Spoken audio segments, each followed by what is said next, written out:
আমার ছাগলের খামার আমি নতুন আরম্ভ করছি প্রায় 30টা ছাগল নিয়ে। তো হচ্ছে আমার ঘের, এই ঘেরের ভিতরে প্রায় 120 কাঠা জমি নিয়ে আমার ঘের। এই ঘেরের যে রাস্তাগুলো রয়েছে ঘাসের জন্য আমি ছাগলগুলো, ওই হচ্ছে আমার ঘেরের বাসা ছোট একটা। এখান থেকে পানি উঠাই নদী থেকে, আবার নামাই, এখান থেকে মাছটা ধরা হয়। এই ছাগল হচ্ছে গিয়া তোতাপুরি ক্রস, এই যে দুইটা রাস্তার উপরে দেখতে পাচ্ছেন। আর আমার এই যে এখন আমি একটু আমার ফার্মের ভিতরে ঢুকবো। এই যে দেখতে পাচ্ছেন আপনারা আমার নূতন, আমি কোথাও জায়গায় আগে দেখা হয় নাই, তো খুব আমি নিজে নিজে করছি। মোটামুটি প্রথম পর্যায়ে আরম্ভ করছি।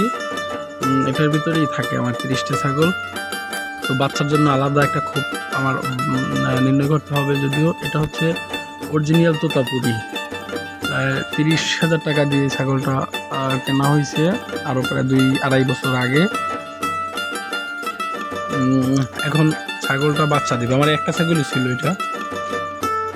এরপরে আমি আবার ওই যে বড় ফার্মের মতো করে এই ছাগলগুলো